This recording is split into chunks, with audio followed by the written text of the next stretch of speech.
Shalom, shalom, shalom, shalom. Je suis Maman Dédé. J'espère que vous allez bien.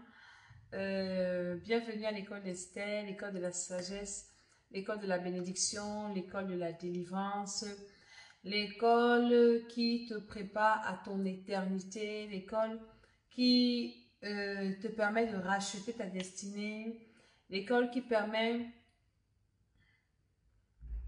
de préparer ton éternité, j'ai déjà dit, de racheter ta destinée, d'être propulsé dans ta destinée, de mettre ta vie au propre. Donc l'école d'Esther, c'est voilà la mission de l'école d'Esther. Hein? L'école d'Esther, c'est comme une mission et c'est cette mission que je suis en train de te dire. Ce mois-ci, avant la fin de l'année, shalom, shalom, nous nous levons contre le non-accomplissement. Et pourquoi le non-accomplissement? Parce qu'on se rend compte que tant qu'on est victime du non-accomplissement, on ne va même pas accomplir nos destinées, c'est compliqué. Donc, c'est des choses comme ça. Et nous sommes levés par la grâce de Dieu avant la fin de l'année 2020, avant d'entrer en 2021, de finir avec le non-accomplissement et de commencer l'année sans non-accomplissement. Donc, c'est notre thème. Le feu sur le non-accomplissement. Et dans les émissions que je fais, je donne des exemples pour que les gens s'identifient, que les gens comprennent. Parce qu'il y en a quand on parle de non-accomplissement, ils ne comprennent même pas. Non-accomplissement, moi, ma vie, ça va. Mais quand je vais dans les exemples, j'explique, je détaille, les gens se retrouvent, les gens se reconnaissent, les esprits se réveillent en fait. Donc, c'est le but de cette émission.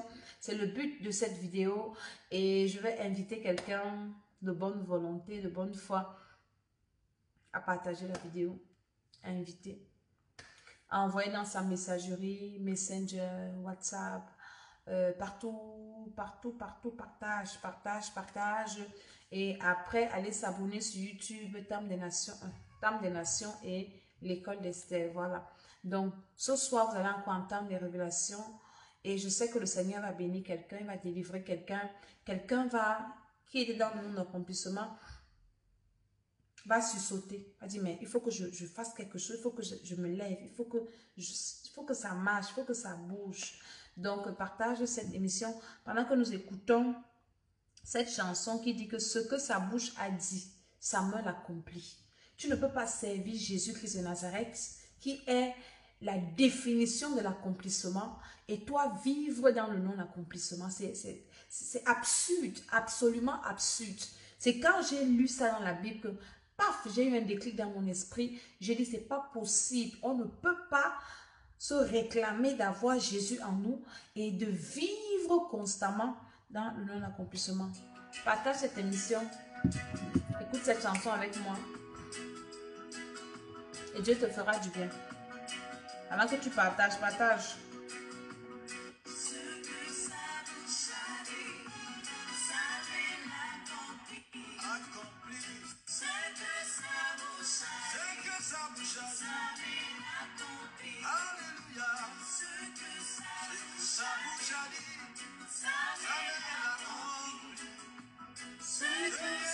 Partageons l'émission.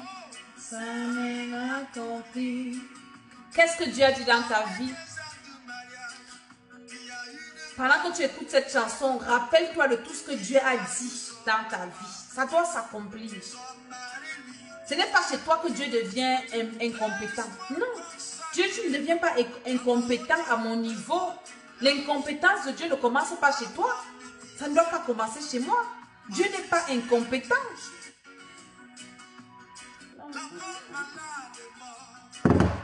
Le mari très fâché. Écoute la musique là. Dans une chambre noire, la femme a pris son enfant. Elle commence à crier. Moi je sais à qui je crie. Il ne m'a jamais déçu.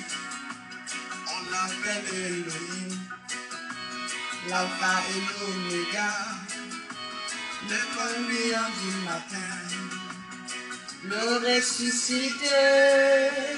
Il est le roi des rois, la tira conseillée, le père des orphelins, Marie des vœux. Les hypocrites se moquaient de tout soleil du ciel. Sa famille était fidèle. Où est ton Dieu? Les yeux sont passés et des vies pleurent. C'est comme ça que tes gens se moquent de toi. Tu dis que tu es enfant de Dieu. Où est ton Dieu? La chanson se dit qu'une femme, elle a fait combien d'années de stérilité là? On va réécouter. Hein. Et elle a eu l'enfant. Quand l'enfant est né, son mari lui dit donc, on va aller consacrer, merci, shalom, shalom. On va aller consacrer l'enfant au Dieu de la famille. La femme dit, non, c'est Dieu qui m'a donné l'enfant, si je consacre l'enfant à Dieu. Après, l'enfant est mort. Le mari, hein, trop fâché même, il a pris l'enfant là, il a donné à la femme là, et tu vas manger l'enfant-ci. Je t'avais dit qu'on part consacrer l'enfant-ci chez moi là-bas. Tu as refusé, tu m'as dit que ton Dieu réveille l'enfant-ci. C'est comme ça qu'on te dit, allons chez les marabouts, allons se laver pour avoir la chance. Tu dis non, ma foi ne me permet plus de mettre mes pieds chez un féticheur. Ma foi ne me permet plus d'aller chez un prêtre exorciste. Ma foi ne me permet plus en Jésus de vivre mal. Mon Dieu va me bénir. Mon Dieu va me restaurer. Les gens se moquent de toi. Où est ton Dieu? Depuis que tu parles de Dieu là. Hein?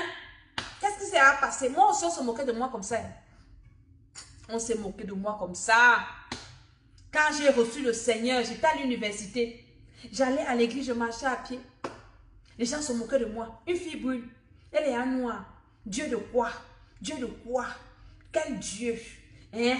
Alors qu'elle est belle. Et au lieu d'apprendre aux filles à la vie, elle est seulement à l'église. Elle lit ses cahiers. Elle est à l'église. Hein? Où est ton Dieu? Aujourd'hui là, n'est-ce pas, vous voyez mon Dieu là? Vous voyez ça avec vos yeux, non? C'est comme ça que le monde est. Pour te décourager.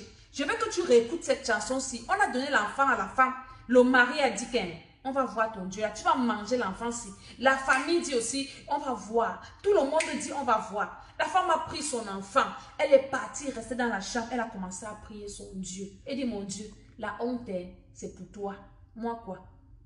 J'ai chanté ton nom partout ici. Donc, si tu laisses ici que l'enfant ne se réveille pas, la Bible, pas la Bible, la chanson dit qu'elle a fait, c'est une histoire vraie, hein. Elle a fait 2 jours, quoi, les gens se moquaient, sa famille disait, où est ton Dieu? 4e jour, Dieu s'est décidé, l'auteur de la vie. Il dit, je ne peux pas souiller mon grand nom. Je descends pour honorer mon nom. Je prophétise sur ta vie. Dieu va honorer son nom dans ta vie. Si toi aussi tu honores Dieu, Jésus a dit, celui qui m'honore, mon Père l'honorera. Si toi tu honores Dieu dans ta foi, tu dis parce que j'ai reçu Jésus, je ne peux plus aller dans les traditions, je ne pars plus dans les coutumes, je ne me retrouve plus en train de faire des choses, je ne suis plus dans la sorcellerie. Dieu va t'honorer. J'ai suivi un témoignage d'un homme de Dieu. Ce n'est pas dans l'école d'Esther, mais ce que Jésus fait, c'est Jésus qui fait.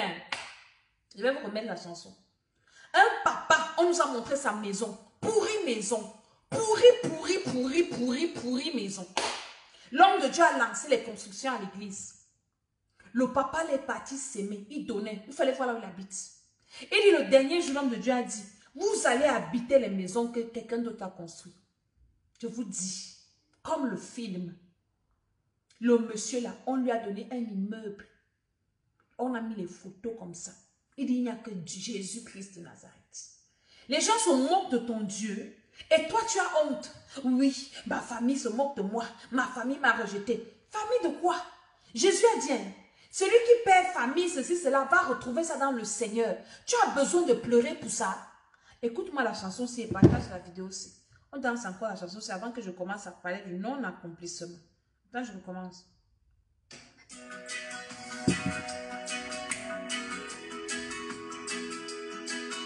Partage. Ce que sa bouche a dit, sa main l'a accompli.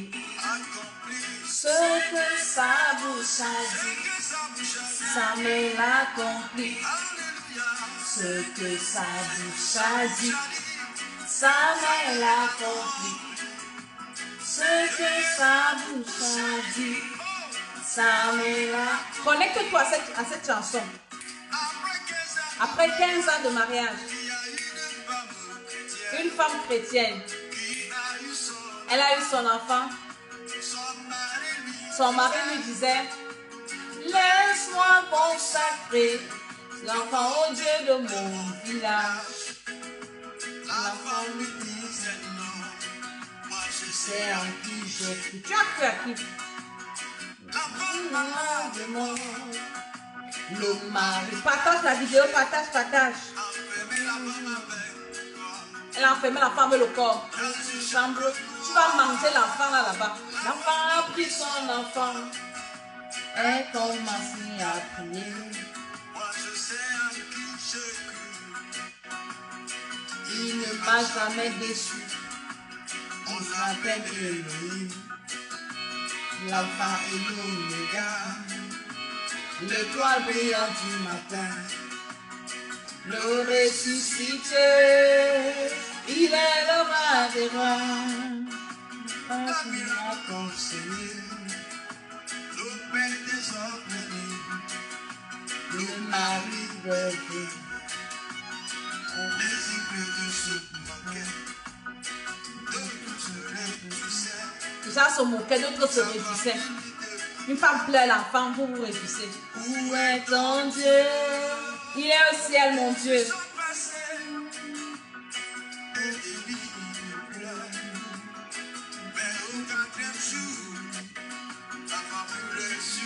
L'enfant est ressuscité, je prophétise sur toi. Ce que sa bouche a dit, commence à parler à Dieu. Seigneur, ce que ta bouche a dit dans ma vie, ça va s'accomplir. Je ne vais pas quitter la terre sans accomplir ce que ta bouche a déclaré sur moi, Seigneur. Je ne vais pas quitter la terre, mon Dieu. Je ne vais pas quitter la terre sans que ce que ta bouche a dit s'accomplisse. Dis, Seigneur, je ne vais pas quitter la terre sans que ce que tu as dit dans ma vie s'accomplisse. Je ne quitterai pas la terre, Seigneur.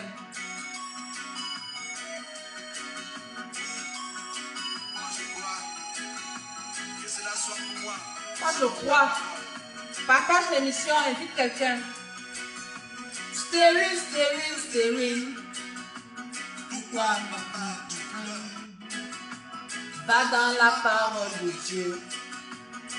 Prends ton enfant là-bas.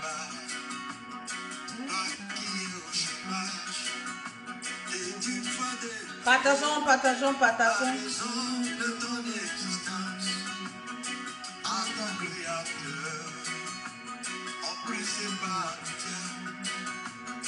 Tu t'es accompli pour toi encore du temps. Ce que sa bouche a dit, ça me l'accomplit. Ce que sa bouche a dit, ça me l'accomplit.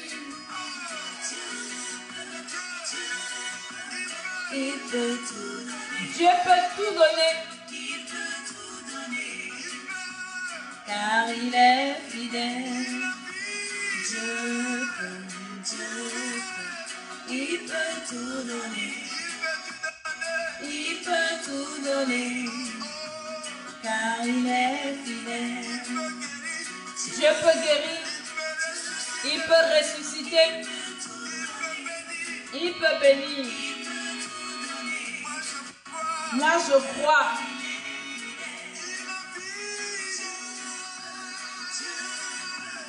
Il peut tout donner. Il peut tout donner. Car il est fidèle. Dieu peut. Est-ce que tu peux dire, moi, je crois, Dieu peut tout me donner. Il peut tout donner. Il peut donner enfant. Il peut tout donner. Il peut tout donner. Shalom. Prions, rendons grâce au Seigneur. Dis, Seigneur, je crois que tu peux tout me donner. Je crois, Seigneur, du fond de mon cœur. Je crois du fond de mon âme. Je crois du fond de mon esprit. Je crois, Seigneur, en moi, au nom de Jésus-Christ de Nazareth, que tu peux tout me donner. Au nom de Jésus, Saint-Esprit, sois élevé, Seigneur, sois béni. Prends le contrôle de cette émission. Seigneur, Seigneur, parle en moi, parle au travers de moi, parle à quelqu'un. Seigneur, révèle-nous les profondeurs du non-accomplissement et que quelqu'un soit libéré, que quelqu'un soit délivré au nom de Jésus-Christ de Nazareth. Que le Saint-Esprit prenne le contrôle de cette émission, des appareils, du réseau, de tout ce que nous utilisons, Seigneur. Étends la visibilité, envoie cette émission dans les maisons des personnes qui ont besoin de toi. Au nom de Jésus, je dis Amen, Amen, Amen. Je suis Maman Dédé, j'espère que vous allez bien. Moi, ça va par la grâce de Dieu. Je vais bien, le Seigneur me fait grâce, le Seigneur me garde, le Seigneur me protège. Surtout que nous sommes en train de finir l'année. Dieu est fidèle et il ne m'abandonne pas, il est avec moi. Est-ce que vous comprenez? Donc, nous sommes en train de parler du non-accomplissement. Je vais également vous faire écouter des témoignages. J'ai une dame avec qui on a prié le dernier programme. Elle avait la leucémie, cancer du sang. Cancer du sang. Elle m'a envoyé un voice hier ou ce matin pour me dire que hier, j'ai suivi ça la nuit. Elle est partie, ça fait peut-être 10 ans qu'elle est malade. Elle est partie chez le médecin. Quand elle m'a envoyé le vote, elle sortait de chez le médecin. Elle dit, maman Dédé, depuis que je prends les remèdes, je n'ai jamais eu un résultat sur mes examens comme ce que je vois ici. La maladie a drastiquement diminué. Le médecin me demande que c'est comment.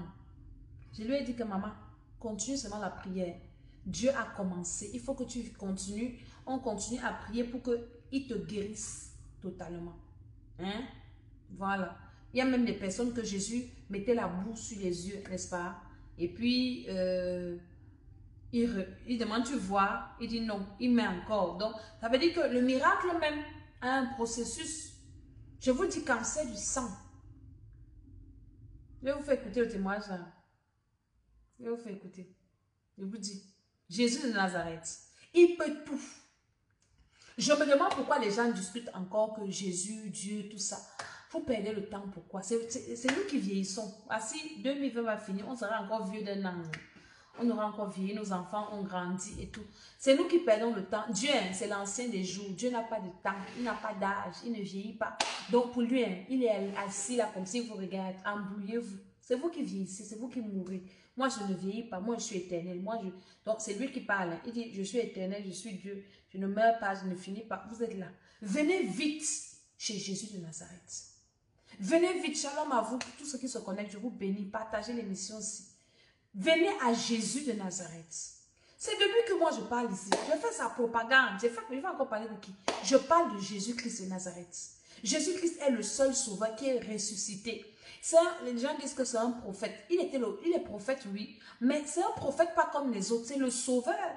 C'est un prophète sauveur. Donc, il est mort, il est ressuscité et il donne la vie même à tous les autres prophètes là. Donc, Jésus-Christ, c'est Dieu qui est descendu en chair. Vous comprenez un peu? Donc, sans lui, on ne peut pas s'en sortir. Regardez comment le monde est en train de devenir compliqué. La marque de la bête est en train d'être distribuée. Personne ne pourra acheter ni vendre. Vous lisez la Bible. Qui me trouve le verset? C'est Apocalypse, non? C'est dans la Bible. Achetez la Bible. Hein. Personne ne pourra acheter ni vendre. Trouvez-moi le verset, s'il vous plaît. Trouvez-moi le verset au nom de Jésus. Je vois des gens qui sont connectés. Partagez la vidéo là, s'il vous plaît. Partagez dans les groupes. Trouvez-moi le verset dans l'Apocalypse qui dit que personne ne pourra acheter ni vendre si dans la marque de la bête.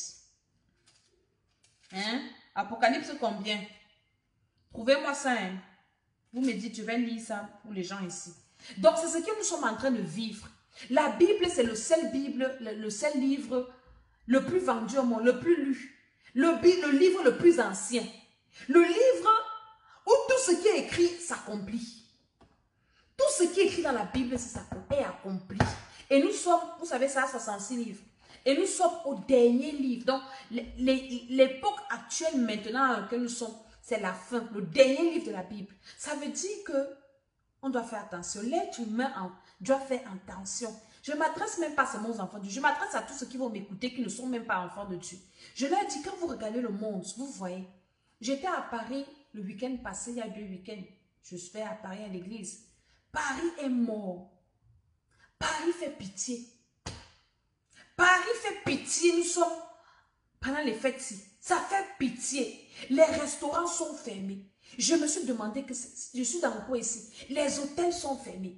Paris fait pitié. Tu te demandes que tu es à Paris ou tu es où? Je suis à Paris, à Apocalypse 13 et 17, vous m'avez donné. Merci.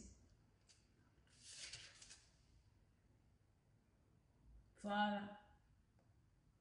Merci. Sois bénie, maman.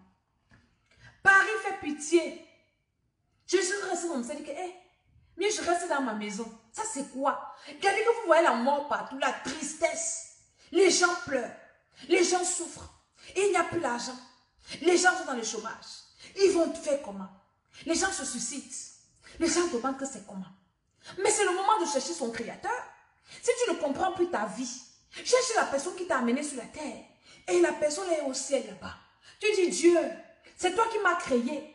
Ma vie, je vais où avec? Covid à gauche, Covid à droite. On est là, on est bandé. Tu ne peux, dès que tu enlèves le masque, tu vois les policiers comme ça. Quelqu'un dit aussi que comme en Belgique, la Belgique aussi, Bruxelles aussi est comme ça. Vous ne comprenez pas que la nature même doit nous enseigner que ce qui se passe là, il y a quelque chose qui n'est pas bien qui arrive. Est-ce que vous ne comprenez pas ça? J'ai un taximan musulman m'a porté parce que ce sont eux qui font beaucoup les taxis à Paris. Je dis, mon frère, regarde comment la vie est triste. Il me dit, ma soeur, la vie, vraiment, c'est morose. Paris, vous connaissez Paris? Paris, la vie du moving. Paris, j'ai fui la Suisse qui veut venir habiter en France parce qu'il y a la vie en France. Il y a Paris. Paris, 24 heures sur 24, 7 sur 7, il y a la vie à Paris. Paris est morose, mort. Tu as pitié, tu te demandes que je suis où? Tout est fermé. Les entreprises déposent les bilans. Les gens pleurent. Les gens pleurent. Les gens pleurent. Mais écoutez, il y a quelqu'un qui est sensible à vos cris. Parce que l'être humain s'en fout de tes pleurs. Mais ton créateur ne peut pas s'en foutre de tes pleurs. Ton créateur, il est là, il t'attend. Il s'appelle Jésus de Nazareth. Et c'est lui que je viens parler de. C'est de lui que je parle ce soir. Donc, j'étais en train de te dire que la Bible s'y parle de Jésus-Christ de Nazareth. Du début jusqu'à la fin, la Bible annonce la venue du Sauveur. Après la chute de l'homme, quand l'homme a péché, il s'est séparé, il s'est séparé de Dieu. Dieu a prévu un sauveur pour l'homme. Le sauveur là, Jésus-Christ de Nazareth. Depuis la Genèse, c'est-à-dire au début jusqu'à la fin, ça ne parle que de Jésus. Jésus. La parole s'est faite chair. Jésus, Jésus, Jésus. Et ce Jésus-là, c'est le nom que le monde n'aime pas entendre. Satan n'aime pas le nom là parce que c'est celui-là qui a fini avec le diable. Tu veux t'en sortir les temps-ci, tu as besoin de Jésus-Christ. Je te dis, tu ne peux pas t'en sortir. Les féticheurs sont dépassés. Le diable est même dépassé, démodé, parce que le diable sait que c'est la fin et il accélère pour attirer les gens. Donc tu as besoin de Jésus qui est plus fort que le diable. Je vous dis. Donc au temps de la fin-ci, Jésus-Christ de Nazareth, il est arrivé au Nouveau Testament, il est né, il est mort, il est ressuscité, il est parti au ciel. Il a laissé ses disciples faire le travail. Hein? Il y a donc un disciple qu'on appelait l'apôtre Jean, le disciple le plus aimé. Et Jésus lui a montré ce qui devait se passer au temps de la fin-ci, ce que nous sommes en train de vivre-ci. Jésus avait parlé de ça à l'apôtre Jean. Et il a donc écrit ça, le dernier livre de la Bible qui s'appelle Apocalypse, qui s'appelle Révélation. Donc c'est ce que nous sommes en train de vivre maintenant. Je suis en train de t'expliquer ce qui se passe là. Covid que tu entends ici, le monde qui prend une autre tourne, ce n'est pas le rêve, ce n'est pas le buzz, ce n'est pas le moving, ce n'est pas un film, mais c'est ça, c'est écrit. Donc au temps de la fin-ci, vous avez dit Apocalypse combien? Voilà, 13 à partir du verset 11. Il parle de la bête. La bête qui monte de la terre. C'est un livre de révélation, c'est un livre prophétique. Même les enfants de Dieu, on ne comprend même pas beaucoup le livre-ci. Mais on connaît quand même certains bribes. Quand le Saint-Esprit nous explique, il y a les hommes de Dieu qui ont reçu la révélation, qui nous expliquent aussi. Moi, personnellement, je ne peux pas encore prêcher dessus parce qu'il y a des choses que je ne maîtrise pas encore là. Vous comprenez? Mais je vais vous parler de la marque de la bête que nous sommes en train de vivre maintenant-ci. Apocalypse 13 à partir du verset 11. Puis je vis monter de la terre une autre bête, qui avait 2 cornes semblables à celles d'un agneau et qui parlait comme un dragon. Elle exerçait toute l'autorité de la première bête en sa présence. Et elle faisait que la terre et ses habitants adoraient la première bête dont la blessure mortelle avait été guérie. Partage cette émission. Elle opérait de grands prodiges, même jusqu'à faire descendre du feu du ciel sur la terre, à la vue des hommes. Et elle séduisait les habitants de la terre par les prodiges qui lui étaient donnés d'opérer en présence de la bête. Hein? D'abord, la bête, c'est l'ennemi, c'est le diable. Donc, tout ce qui représente la bête, hein, ce n'est pas Dieu, c'est l'ennemi. Disant aux habitants de la terre de faire une image à la bête qui avait la blessure de l'épée et qui vivait. Il lui fut donné d'animer l'image de la bête, afin que l'image de la bête parlât, et qu'elle fit que tous ceux qui n'adoreraient pas l'image de la bête fussent tués. Elle fit que tous, petits et grands, riches et pauvres, libres et esclaves, reçussent une marque sur leur main droite ou sur leur front, et que personne ne put acheter ni vendre, sans avoir la marque, le nom de la bête ou le nombre de son nom. Hein? Il y a la marque de la bête. Vous voyez un peu, non? Il y a la marque, parce qu'on parle seulement du chiffre de la bête, mais il y a la marque de la bête, le nom de la bête ou son nombre. C'est un nombre d'hommes et son nombre est 666. Donc maintenant, les hommes de Dieu qui ont la révélation, ils parlent de ça, ils expliquent. Personne ne peut acheter ni vendre si tu n'as pas la marque de la bête. Comment vous pouvez nous expliquer que à cause d'un vaccin, on te dit que si tu n'es pas vacciné, tu ne prends pas les transports, tu ne pars pas, tu n'as droit à rien, tu es un prisonnier à cause d'un vaccin. Pourquoi donc ceux qui vont se faire vacciner, vous avez peur? Parce que quand tu te vaccines, normalement le vaccin qu'on a pris quand on était petit, ça nous immunise contre la maladie. Donc si les autres aussi ne veulent pas se vacciner, ça veut dire que toi qui es vacciné, tu es protégé. Ça veut dire que même si quelqu'un est malade à côté de toi, tu ne peux plus avoir la maladie. Donc, on ne peut pas imposer aux gens de se vacciner. On ne peut pas forcer les gens de se vacciner. Vous comprenez un peu? Mais nous sommes en train de vivre ça. C'est écrit dans la Bible. C'est là. Il y en a qui ne veulent pas lire. Il y en a qui se voilent encore les yeux. Il y en a qui pensent que on a encore le temps. On n'a plus le temps. Nous, les enfants de Dieu, nés de nouveau. Et ceux qui veulent aussi naître de nouveau, c'est le moment de recevoir Jésus-Christ de Nazareth. Il dit ceux qui n'ont pas la marque, le nom de la bête ou son chiffre. Maintenant, si tu ne veux pas avoir la marque de la bête, le nom de la bête ou son chiffre, il faut avoir la marque de Dieu, le sceau de Dieu, hein, le nom de Dieu qui est le nom de Jésus, au nom de qui tout genou fléchit. Et il faut aussi avoir le chiffre de Dieu qui est 777. Donc tout ça là se résume dans le Saint-Esprit. Jésus-Christ qui nous donne accès au Saint-Esprit et qui nous scelle pour Dieu. Ça c'est la sécurité. Donc il n'y a pas d'autre issue. Il n'y a pas d'autre manière de résister. Il n'y a pas d'autre manière de faire quoi que ce soit. J'ai pris le temps de vous dire que ce que nous vivons maintenant, c'est dedans. Donc, la parole de Dieu s'accomplit. Tout ce que Dieu a dit est en train de s'accomplir. Donc, toi qui te dis enfant de Dieu, c'est anormal que tu planes dans le non-accomplissement. Que tu planes. Et le monde est en train de tirer à sa fin. Mais toi, tu es venu sur la terre avec une mission. Tu dois accomplir ta destinée. Que le monde chavire ou pas. Toi, en tant qu'enfant de Dieu, tu dois venir. Tu dois accomplir ta mission. Le problème, c'est que beaucoup ne connaissent même pas quelle est la mission. Pourquoi ils sont arrivés sur la terre? Qu'est-ce qu'ils sont venus faire? Il y en a qui ne savent même pas. C'est le danger. Reçois Jésus-Christ de Nazareth comme ton Seigneur et Sauveur personnel. Achète-toi une Bible, commence à la lire et commence à mettre en pratique cette parole. Cherche le Saint-Esprit, c'est notre seule garantie. La Bible dit que c'est le gage de notre héritage. Le Saint-Esprit, c'est le gage de notre salut. Donc, toute personne qui n'est pas remplie du Saint-Esprit, pendant les temps de la fin, est hautement en danger. Dans tous les domaines. Ok. Maintenant, j'entre dans mon thème. Quand tu es un enfant de Dieu, tu dois accomplir ta vie. Il y a des personnes qui vivent des choses, je vous donne maintenant les signes de non-accomplissement, qui ont des bénédictions qui t'échappent. C'est toujours à 2 doigts du succès que pour toi, ça se gâte.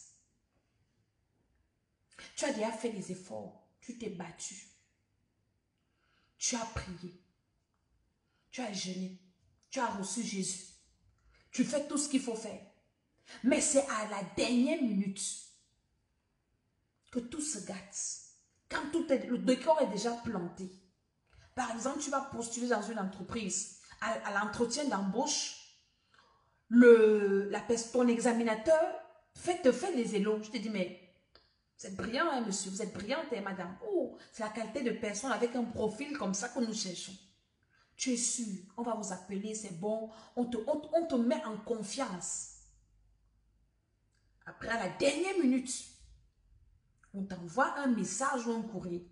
Oh, cher monsieur, chère madame, nous sommes désolés. Vraiment, votre essai n'a pas été concluant. On ne vous a pas retenu, mon ami. Pourtant, tu étais sûr que ça allait marcher. Tu étais trop sûr de toi. Ce n'est pas comme si tu as dormi et tu n'as rien fait. Tu as travaillé. Je parle aux gens qui se battent. Comment savoir que tu as le non-accomplissement? Ce n'est les paresseux. D'abord, d'office, tu es un non-accomplissement. Quand tu es paresseux, qu'est-ce qui peut s'accomplir dans ta vie? Rien. Donc, je ne parle pas aux paresseux. Je ne parle pas aux gens qui ne foutent rien. Je parle aux personnes qui ne dorment pas. Aux personnes qui se battent. Aux personnes qui cherchent. Aux personnes qui ne mangent pas le pain facile. Pas des personnes qui ne foutent rien. Des personnes qui n'attendent que le miracle. Je ne m'adresse pas aux gens comme ça.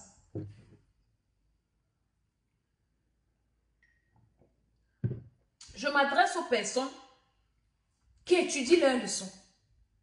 Des gens qui cherchent le travail, qui entreprennent.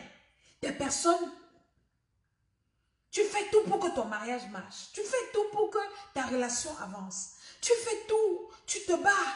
Tu fais tout pour t'intégrer dans la famille là où tu es. Là où tu es parti. Mais on te rejette. Ça, c'est le non-accomplissement. Tu pars même t'asseoir par terre avec ta belle-mère. Tu apprends même son patois, qui n'est même pas le tien.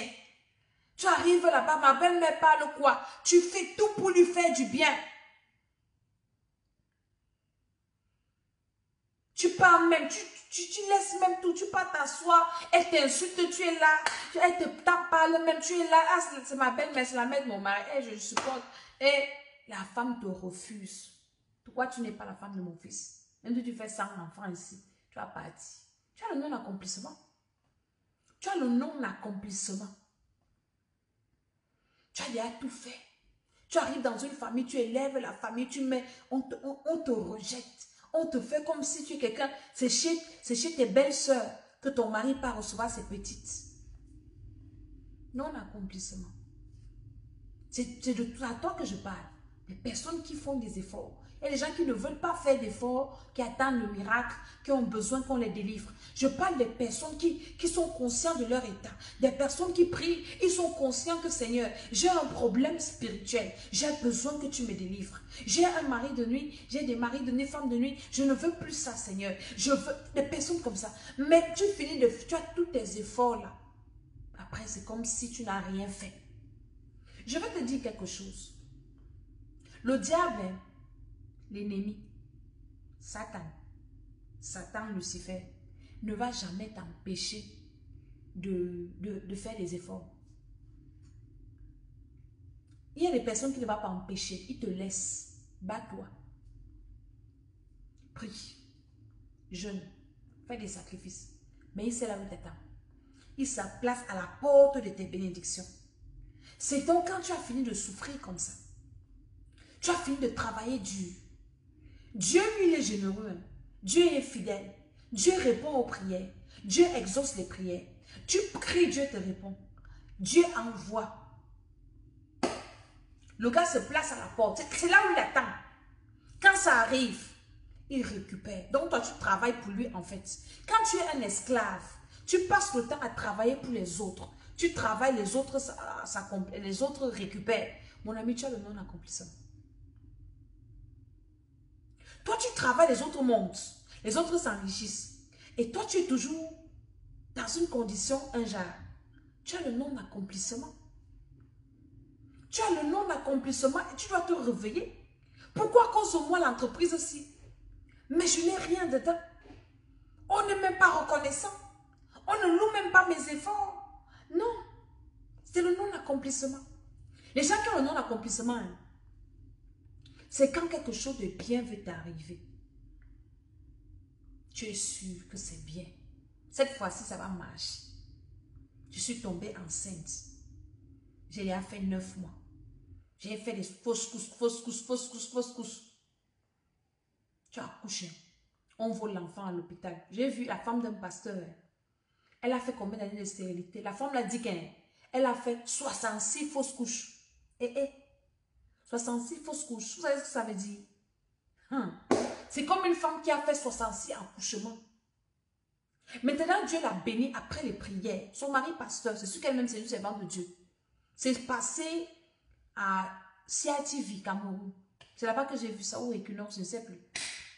Je vous dis, la femme accouche les jumeaux. Elle part à l'hôpital accoucher. Le médecin lui demande que, madame, vous aimez souvent partager vos affaires avec les gens. On vole un enfant. On laisse la femme avec un enfant. Donc tu as souffert comme ça là. À la porte de ta bénédiction, c'est là où Satan vient tout rafler. Mon ami, lève-toi. Non, la femme pleurait. Elle dit, venez me remettre mon enfant. Est-ce que l'on accomplissement, c'est qu'on pleure? On se lève, on bat, on se bat. On se lève, on combat. Je vous donne seulement des exemples pour que chacun comprenne. Le diable, c'est à la porte. Tu finis de prier. 40 jours de jeûne, de prière. Tu es sûr que le ciel va s'ouvrir. Dernier jour de jeûne, quand tu casses le jeûne, c'est les couches de nuit que tu vas voir. Ils viennent tout. Parce que les couches de nuit ne sont pas simples. Hein. Ils viennent tout vider. Donc toutes tes grâces, toutes les bénédictions, tout ceci, c'est là où ils viennent coucher avec toi dans les rêves. Ils te vident. Tout ce que tu as travaillé dans l'eau, c'est fini. Tous tes 40 jours de jeûne de prière, tous tes sacrifices, toutes tes paroles prophétiques, ou bien te donner un repas mystique là, il t'empoisonne. Si tu fais les mauvais rêves, c'est que tu as le non-accomplissement. Ou bien c'est là où tu fais un rêve où on te poursuit, où on a volé ton sac, on a volé tes papiers, on a volé ceci, où on fait les excréments sur toi. C'est le non-accomplissement. Après avoir souffert, après avoir servi Dieu, les gens qui ont le non-accomplissement ratent le ciel. Hein. Le diable te prend à la dernière minute. C'est à la dernière minute que tu pars commettre un péché là. Tu meurs dedans. Toutes tes années que tu as servi Dieu dans l'eau, tu n'accomplis pas ton éternité. Je vous dis la vérité. Donc l'affaire du non-accomplissement que je suis en train de parler à quelqu'un-ci, ce n'est pas une affaire qui est simple. Tu finis de te battre, tu as une idée, Dieu te bénit avec une idée. Tu développes ton projet. Tu développes ton projet à la dernière minute. Dernière minute. On te pique le projet là. Tu penses que ce que tu vis, c'est quoi?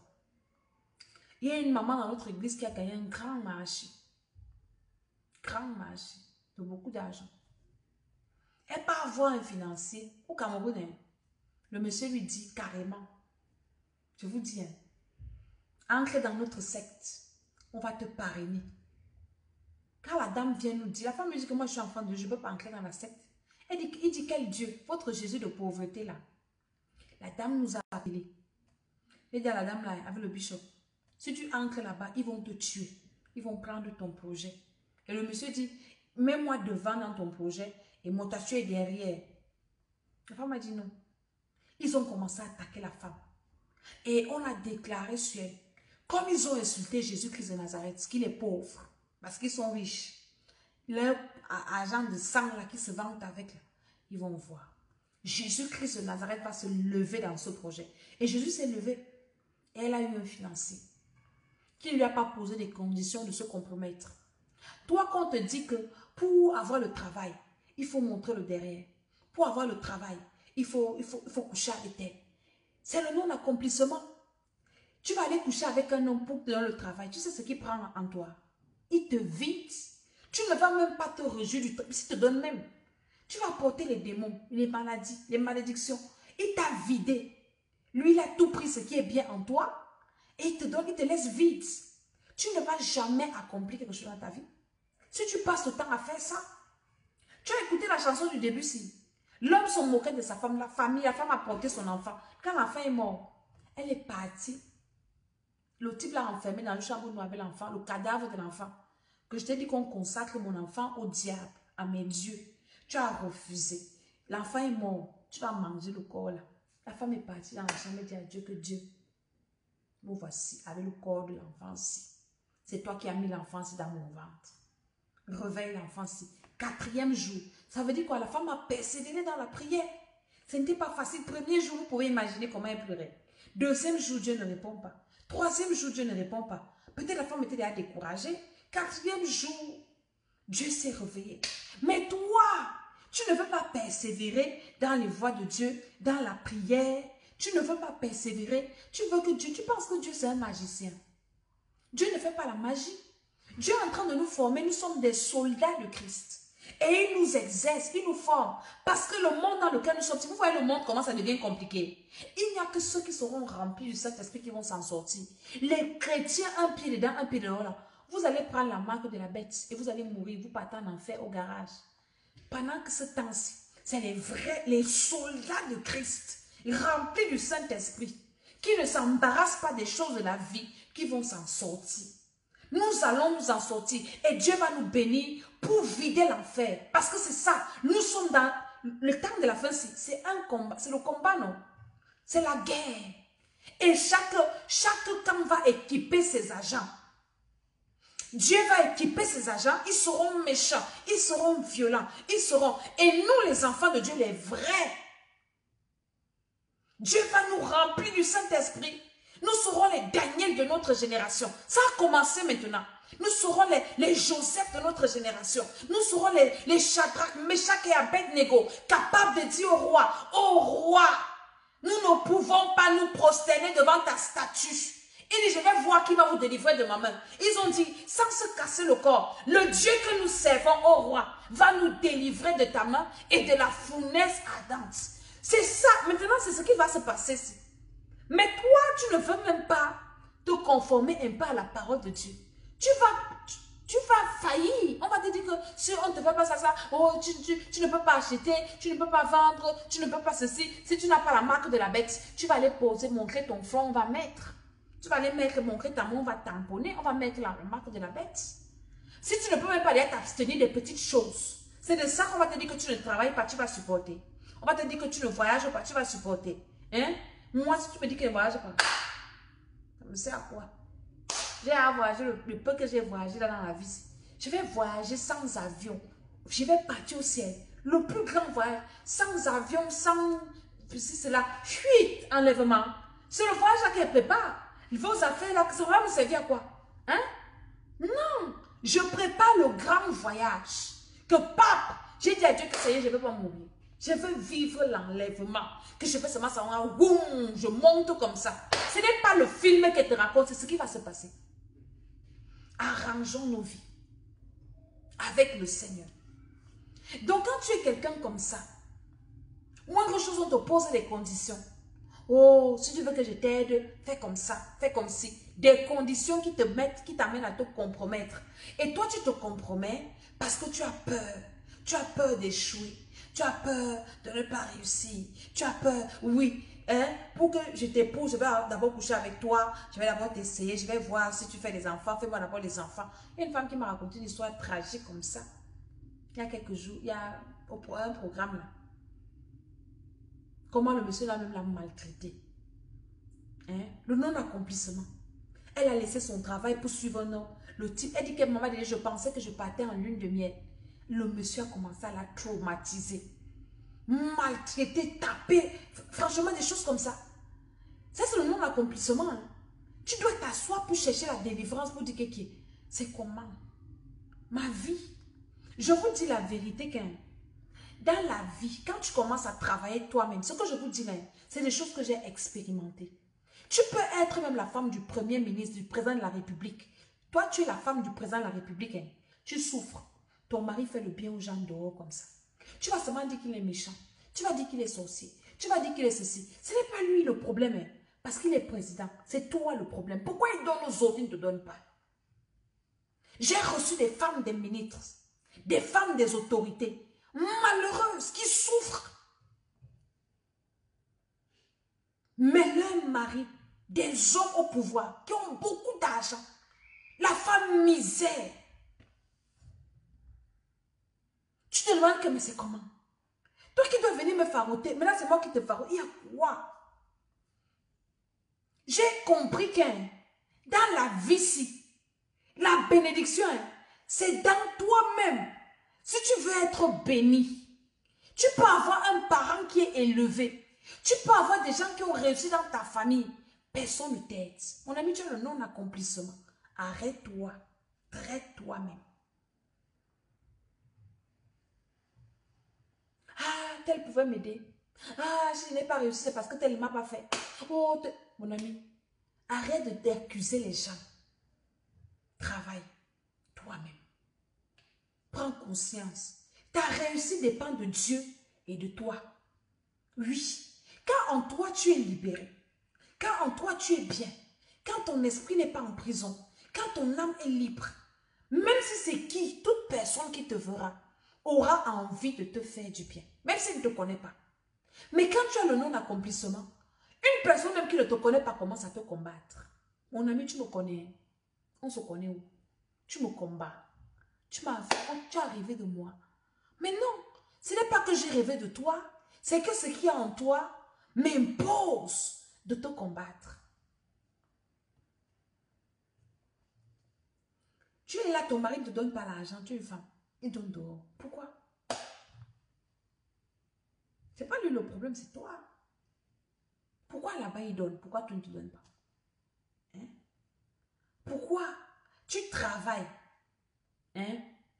Mais ce que tu reçois n'est même pas proportionnel à tes efforts, à ton rendement. Tu as le non-accomplissement. J'ai une dame qui était dans les programmes passés, j'ai prophétisé sur elle. Je lui ai dit, dernier mois-ci, avant la fin de l'année, Dieu va te bénir. Aujourd'hui, elle m'appelle. Elle me dit, maman Dédé, Dieu est en train de bénir mon commerce. Maman Dédé, je dis que je t'avais dit non. Que Dieu avait dit que avant la fin de l'année, ta vie financière va changer. Chacun a l'obligation de travailler sa vie. Chacun a l'obligation de s'arranger. Ne compte pas sur quelqu'un pour réussir. Non, compte sur Dieu. D'abord, après sur toi-même. Parce que on peut réduire tes efforts à néant. C'est pour ça que le spirituel est important. C'est pour ça que nous travaillons dans le spirituel. Quelqu'un qui a un non-accomplissement, par exemple, j'ai suivi un témoignage au Temple des Nations à Yaoundé quand j'y étais en début d'année. Début d'année. Oui. On faisait le séminaire sur le serpent. Il y a une fille qui a témoigné, elle a dit quelque chose. Elle dit que son problème c'était la masturbation. Et quand elle vient à l'église, on fait la délivrance. Vraiment, elle tombe, elle est délivrée, tout ça, tout ça. L'esprit sort d'elle, non, ça pas l'attendre à la maison. Dès qu'elle arrive à la maison, on prophétise sur elle, tu seras bénie, tu seras ceci. Le même soir, elle a une envie folle de se masturber. Elle dit qu'elle veut résister, mais elle n'arrive pas. Elle se masturbe. Dès qu'elle s'est masturbée, là, tout ce qu'elle peut toucher, l'argent, les promesses, la pauvreté de ça. Vous voyez quelqu'un qui a le non-accomplissement. Elle dit que l'esprit là vient seulement récupérer. Parce que quand tu te masturbes, tu utilises tes mains. Non? Dieu dit que je bénis l'œuvre de tes mains. Et maintenant, tu souilles tes mains. Hein? Tu utilises tes mains pour t'exciter et tout. C'est des malédictions. Et ça, c'est le serpent, hein? Il vient récupérer toutes les bénédictions de l'œuvre de tes mains. Toutes les bénédictions de l'œuvre de tes mains, il récupère, il part avec. Il récupère, il part avec. Est-ce que vous comprenez un peu? Et la dame, c'est quand on a fait le séminaire du serpent-ci, qu'elle dit que voilà ce qui m'arrive souvent, et c'était le serpent. Donc quand à l'église on chasse le serpent, ça sort, ça part l'attendre à la maison. Arrivé à la maison, elle part se masturber. Parce que la masturbation attire. Les gens qui se masturbent là, c'est non accomplissement, parce que c'est un esprit de pauvreté. Ça t'appauvrit. La pornographie, la masturbation, tous ceux qui pratiquent ça sont pauvres. Ta richesse, l'œuvre de tes mains, tout ça là, ça part. Le serpent vient prendre, il part avec. Quand Dieu veut te bénir, parfois Dieu même est fatigué des gens. On insulte Dieu, on se querelle avec le Seigneur. Le Seigneur dit que mais est-ce que c'est moi? Est-ce que c'est moi? Mon peuple périt parce qu'il lui manque la connaissance. La connaissance de quoi? La connaissance de Dieu. Dieu, quand tu ne connais pas Dieu, tu peux penser que c'est Dieu qui fait. Non, Dieu est fidèle. Dieu respecte ses principes. Bénis-moi, il envoie la bénédiction. D'autres maintenant, quand tu as l'esprit de non-accomplissement, c'est comme s'il y a un panier sur ta tête. Un parapluie. J'ai une de mes filles qui m'a raconté à une retraite. Elle me dit, maman, j'ai fait un rêve. Je crois que je ne sais pas ce qu'on parlait ou bien, je ne sais pas pourquoi, comment on priait. Elle dit qu'elle a fait un rêve, qu'elle a un serpent sur sa tête, qui a 2 têtes. Et le serpent a la gueule ouverte comme ça. Donc, toutes les bénédictions de Dieu qui viennent sur elle, parce qu'elle prie et tout, le serpent, c'est dans le ventre du serpent agglomère. Le serpent avale ça. Donc, toutes les personnes qui ont un accomplissement, c'est comme ça en fait. Donc, tu as comme une bassine sur ta tête que tes détracteurs ont mis. Quand Dieu envoie les bénédictions, ça tombe dans la bassine, là, le gars récupère. Ou bien il se place à la porte. Ça veut dire que ça n'arrive jamais dans ton adresse. Je me souviens un matin à une prière matinale. Je vous ai fait faire une prière spirituelle, une prière stratégique. Mes prières sont révélées. Moi, je prie sous la révélation. Ça m'a fait une grâce. Quand je prie révélé. Il y a des prières révélées par le Saint-Esprit. Des prières révélées dans le Saint-Esprit. Alléluia. Et j'avais dit que pendant que tu pries, tu dis Seigneur, que mes bénédictions me localisent. Tu donnes ton adresse, ton numéro de téléphone. Seigneur, voici mon adresse. J'habite à telle adresse. Il y a une femme que je ne connais même pas, qui a suivi un jour, elle est au Gabon. Elle dit qu'elle a prié comme ça, donné son adresse, son numéro de téléphone. Elle dit ceci, elle a prié. Elle dit que la même semaine, elle a eu un marché de mariage. C'est une couturière. Et les gens sont venus lui donner un marché pour coudre les habits. Bénédiction financière. Est-ce que vous comprenez? Donc, tu peux rester comme ça. Tes bénédictions glissent. C'est comme s'il y a un parapluie sur toi. Dès que ça arrive, vite, ça coule. La personne prend. Le vrai propriétaire pour qui tu travailles. Tu es un esclave. Tu pars en mariage. Tu passes autant à travailler pour les gens. Tu construis les maisons, les gens habitent. La Bible dit, construisez les maisons, vous allez les habiter. Non, moi, il fait seulement le travail de Dieu. Est-ce que le travail de Dieu veut dire que tu travailles, tu n'as rien? La Bible dit, Jésus dit, Dieu dit, l'ouvrier mérite son salaire. Si tu travailles, tu dois récolter. Tu fournis des efforts, tu dois récupérer. Moi, je dis, quand je fais quelque chose, par exemple, je m'engage dans une histoire où je ne mets pas du mien, c'est-à-dire que je néglige, je ne vais pas réussir, je sais. Mais quand je m'assois pour faire quelque chose de bien, mon ami, je ne peux que réussir. Oui, parce que je sais la parole de Dieu et je suis délivrée. Et je dis à Dieu que tu as dit que l'ouvrier mérite ton... Là, je suis en train d'étudier. Je ne peux pas échouer ici. Je vais seulement passer. Mais un truc où je n'ai pas étudié, je n'ai pas fourni d'efforts, je ne m'attends pas au résultat parce qu'en fait, moi, je ne fais pas la magie.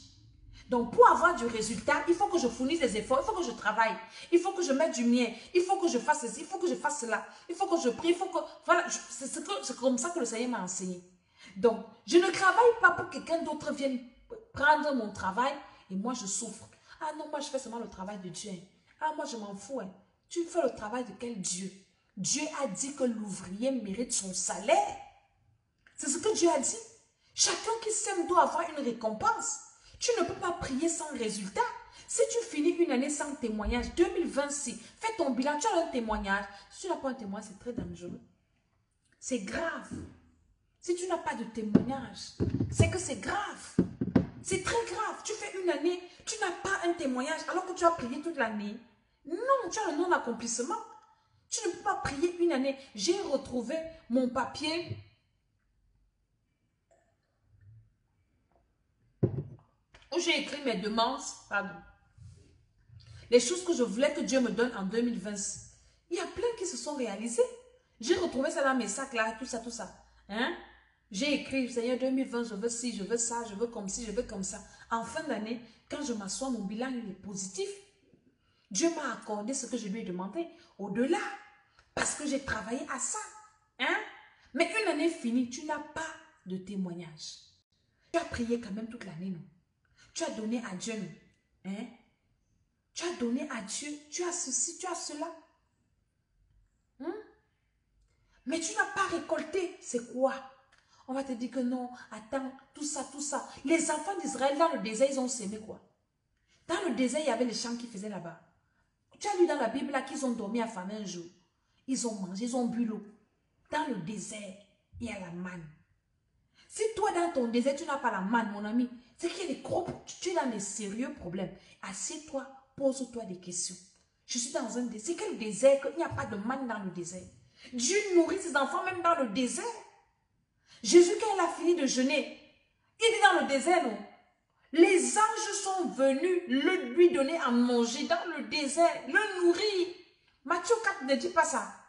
Toi, c'est quel désert que tu es? Depuis combien d'années tu es dans ton désert-ci? Et même la manne, tu n'as pas. C'est quel désert que tu es?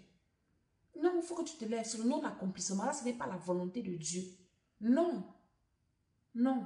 Dieu s'occupe de ses enfants. Au moins, sur le plan quotidien, on a. Un enfant de Dieu ne peut pas faire 12 mois comme l'année-ci. Hein? Et puis, tous les jours, tu pries. Normalement, par exemple, je prends un exemple banal. Si en début d'année, tu avais les couches de nuit, hein? Matin, midi, soir, en fin d'année-ci, si ce n'est pas encore fini, tu dois avoir même ça, même rarement comme ça. Mais si c'est toujours la même chose, tu manges dans les rêves, matin, midi, soir, comme en début d'année, tu as des problèmes, mon frère. Non, c'est pas normal. C'est pas normal. C'est un sérieux problème. Il faut que tu arranges, que tu t'asseyes bien pour voir Dieu. Tu ne peux pas avoir un éternel démon dans ton corps. Tu ne peux pas être possédé éternellement. Alors que tu es dans les principes de Dieu, tu es sous l'onction de Dieu, tu mets la parole de Dieu en pratique. Non, il y a une évolution quand même. Même si, en début d'année, tu avais mal du pied à la tête. Vers la fin de l'année-ci, même si la douleur là est encore sur 10, si tu évalues une douleur qui était 10 sur 10, ça doit être au moins 5 sur 10 en fin d'année. Quand tu as le Seigneur, sinon tu as le non-accomplissement. Ça veut dire que tes prières sont tombées dans l'eau et ce n'est pas la volonté de Dieu. Le non-accomplissement n'est pas la volonté de Dieu. Ce n'est pas la volonté de Dieu. Il y a une histoire dans la Bible. Les apôtres avaient péché toute la nuit. Est-ce que tu vas me lire ça? Ils avaient péché toute la nuit. Ils n'ont pas trouvé le poisson. Donne la référence. C'est quoi? Jean 21, le verset 3. Jean 21, le verset 3. On va lire.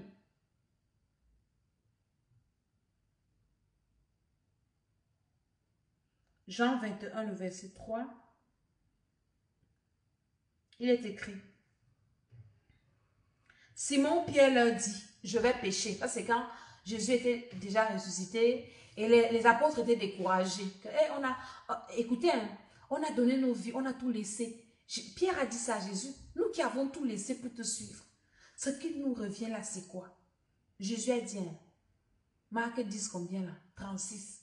Que ceux qui ont laissé à cause de moi parents, ils vont retrouver dans ce siècle et dans le siècle à venir. Donc Jésus, ceux qui le suivent, il n'a pas prévu le non-accomplissement dans notre marche.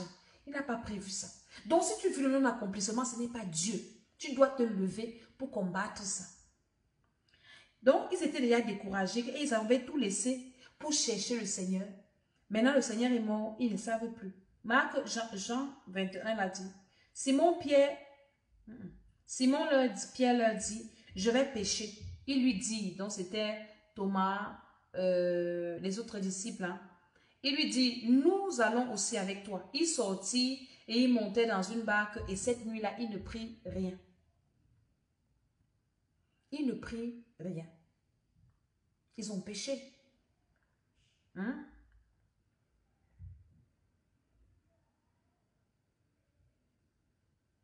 Il ne prit rien. Et c'est donc quand ils ont rencontré Jésus, Jésus leur dit, est-ce que vous avez quelque chose à manger? Il donne. Hein?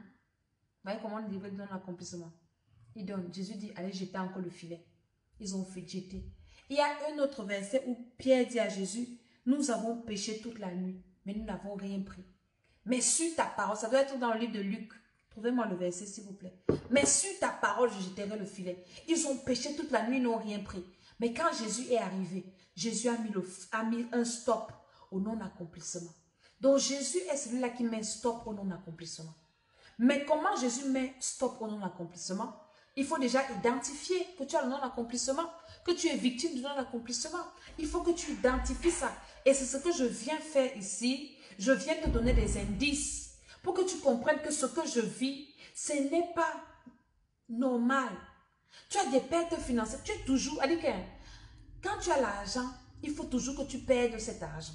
C'est non accomplissement.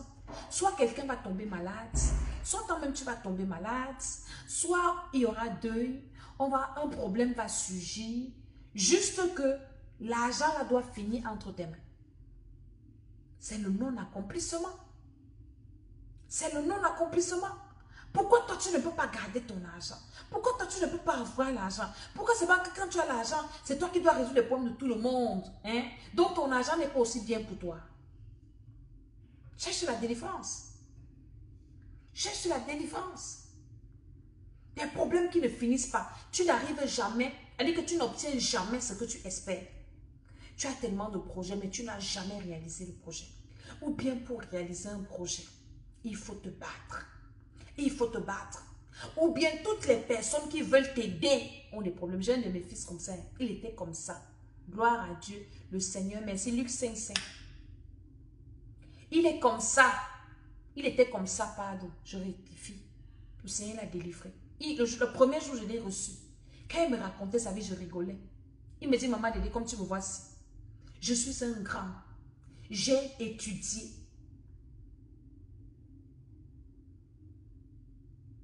Je suis un professionnel dans ma matière.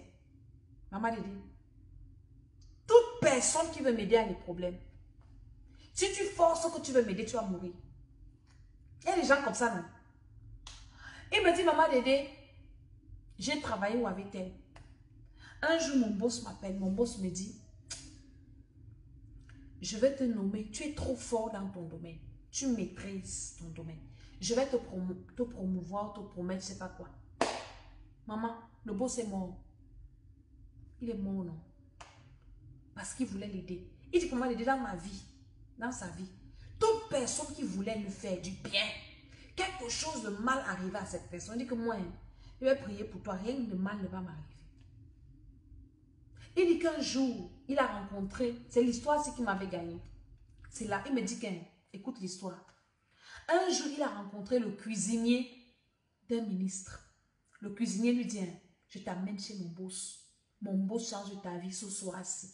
Vous savez qu'il y a des personnes qu'on ne joue pas avec. Il y a le cuisinier, il y a le chauffeur. Hein?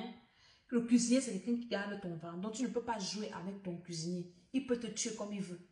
À toutes les positions. Donc, ton cuisinier, c'est quelqu'un de très important. Et le chauffeur, c'est quelqu'un qui a ta... Je peux dire qu'il a même ta vie entre ses mains. Le cuisinier du ministre lui dit que je t'amène chez mon boss le soir. Il me dit, maman Dédé, je me suis sapée. J'ai loué la voiture. Je suis allée prendre une voiture, une bonne voiture. J'ai loué le chauffeur, avec le chauffeur, tout ça. Le rendez-vous était à 17h30. 17h, j'étais là devant le portail du boss. Le cuisinier me dit, mon boss rentre à 17h15. Donc le temps qu'il souffle un peu, 17h30, il te reçoit. Je vous dis. Il me dit, maman Dédé, j'étais posée comme ça, dans la voiture, là, devant le portail du boss, là. 17h30, j'attendais. 16h45. Non, 17h. Journal. Poste national. On a relevé le boss là de ses fonctions. Je vous dis la vérité. Il dit, maman, je pourrais devenir fou. Il a commencé à boire. Il a commencé à fumer. Que donc l'affaire, c'est vrai. Donc ça me suit jusqu'ici. Donc on a relevé le ministre de ses fonctions. Le soir où il devait changer la vie du gaz. Il y a des gens comme ça. Mais lui, il n'avait pas encore cette sensibilité. Il joue encore. Parce qu'il y a des personnes comme ça. Tu fais si ça se gâte. Tu dis que non, la vie, il faut toujours recommencer. On te donne les théories qui n'ont pas de sens. Ta vie n'est pas la photocopie des autres. Chacun connaît quand ça ne va pas dans sa vie. Personne n'a besoin de dire à l'autre que ça ne va pas. Quand j'ai mal à la tête, hein, c'est moi qui te dis j'ai mal à la tête. Parce que je sais ce que c'est que mal à la tête. Ça me fait mal dans ma tête. Hein? Et qu'elle ne va pas te dire que non, c'est rien. Non, c'est une petite douleur. Tu ne peux pas évaluer ma douleur. Tu n'es pas dans ma tête. Je connais ce que je vis dans ma vie. Ce que je traverse. Donc ne viens pas verser l'eau glacée pour éteindre ma foi. Il dit, maman Dédé, c'est là où j'ai compris que mon cas était scellé. Ce qui m'était arrivé avant, une ou plusieurs fois, tel qui voulait m'aider, on enlève du travail, tel qui veut m'aider, meurt, tel qui veut m'aider, on a les problèmes, tel qui veut m'aider, on fait ceci, tel qui veut m'aider, toute personne qui voulait m'aider avait des problèmes. Moi, je pensais que c'était rien. Mais c'est quand c'est arrivé chez le boss-ci, je pensais que c'était normal, c'était le hasard, c'était comme ça. Mais quand c'est arrivé chez le patron-ci, j'ai compris que c'était sérieux, maman Dédé. J'ai compris que c'était sérieux. Il fallait que je me lève. Et c'est comme ça que quelqu'un l'a conduit au Seigneur. Est-ce que vous comprenez? Donc, c'est tellement que tu as vécu des situations comme ça. Et puis tu banalises. Moi, toute personne qui veut m'aider, la personne a des problèmes. Ceci, cela. Hein? Et tu es toujours là, tu joues. Dès que toi, tu fais un truc, tout le monde réussit la chose ici. Hein? Tu travailles quelque part, on paye tout le monde. Mais quand il s'agit de te payer ton salaire, ce n'est pas que tu pars commander, ce n'est pas que tu pars supplier. Mais quand il faut payer ton salaire,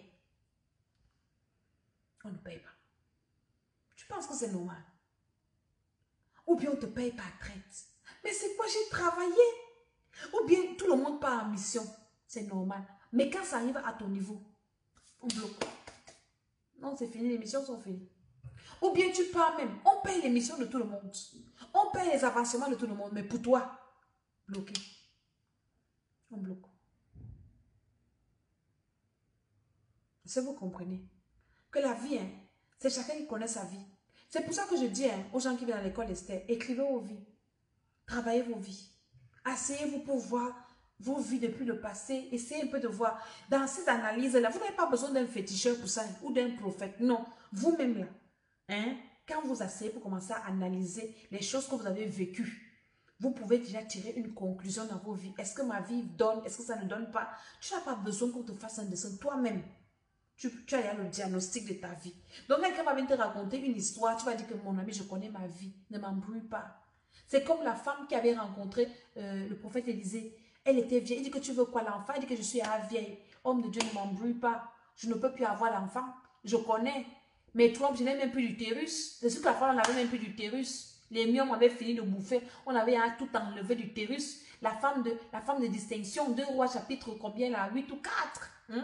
La femme de distinction qui avait conçu la chambre haute à Élisée. Élisée dit que qu'est-ce que tu veux que je fasse? Et c'est Géasi qui dit qu'elle n'a pas d'enfant. La femme a dit que mon frère ne m'embrouille pas. Je n'ai même plus de trompe. On a enlevé l'utérus. Mon mari est vieux. Je vais concevoir dans l'air, mon frère. Je vais concevoir comment? Je vais boire dans l'eau. Je n'ai plus de trompe. Quand une femme dit à un homme qui lui dit que tu auras les enfants, elle dit que ne m'embrouille pas, c'est qu'elle n'a pas d'utérus. La femme l'a dit à Élisée que gars. Donc Dieu a d'abord fait pousser l'utérus dans le ventre de la femme de distinction aussi. Après, il a mis l'enfant dedans. Hein? Vous jouez avec Dieu.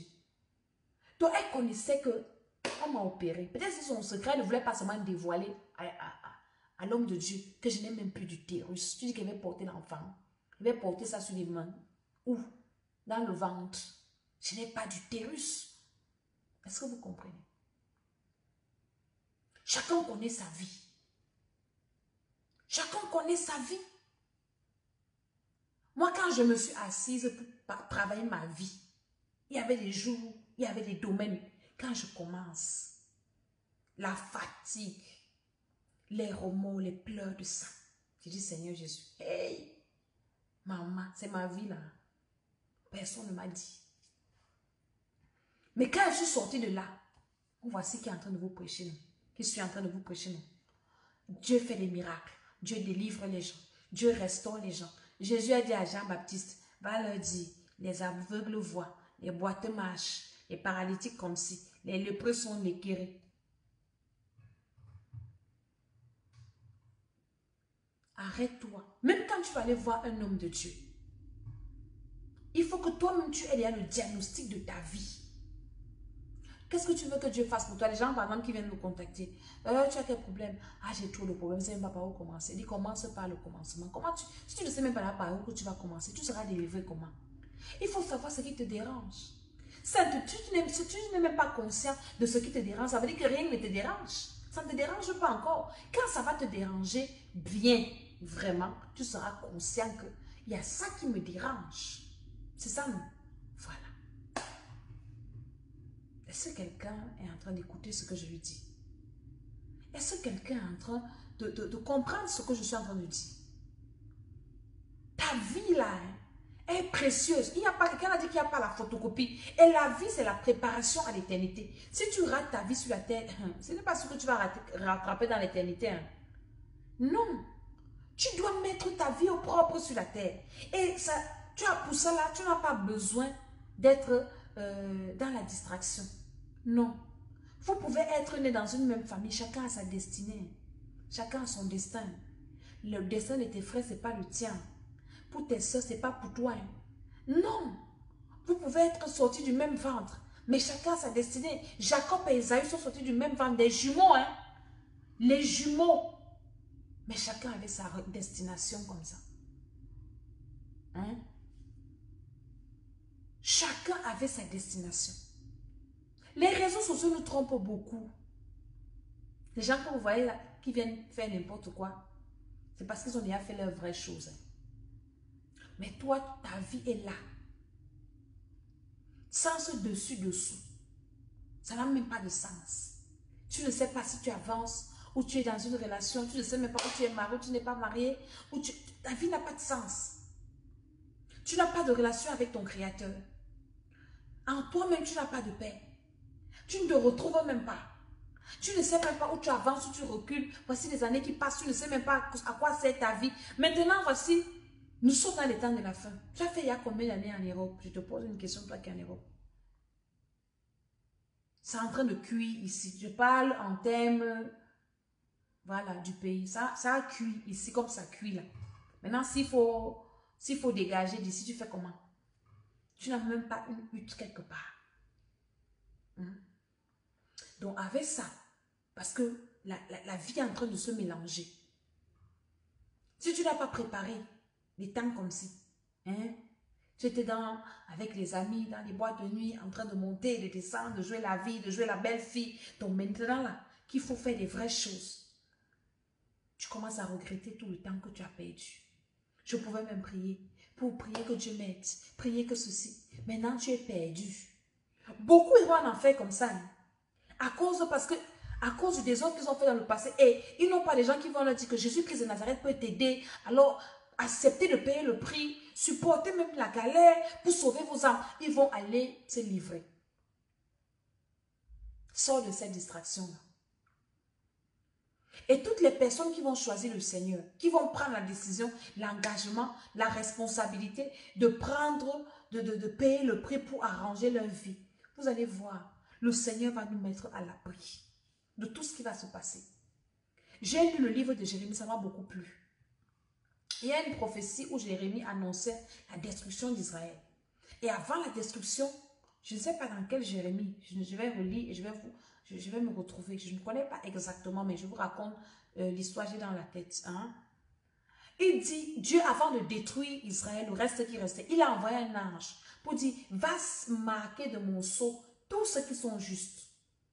Donc, quand il y a des calamités, des choses qui arrivent, Dieu va d'abord sceller ses enfants et il va nous mettre à l'abri. Parce que de nos forces, on ne peut pas résister à ces choses. C'est la force de Dieu qui nous fait résister. Et la force de Dieu, c'est le Saint-Esprit. Donc, toute personne qui va prendre la décision que Seigneur, je reconnais que ma vie, les années passées, c'était un fiasco. Je veux que tu m'aides. Dieu va nous aider. C'est pour ça que 2021, c'est l'année de la repentance. À partir du 1er, nous allons commencer nos veillées de prière, de repentance. Nous devons arranger. Tu vis en Europe, tu as mené quelle vie en Europe? Quelle vie tu as menée en Europe? Maintenant, ça a cuit. Ça a cuit. Les carottes sont cuites.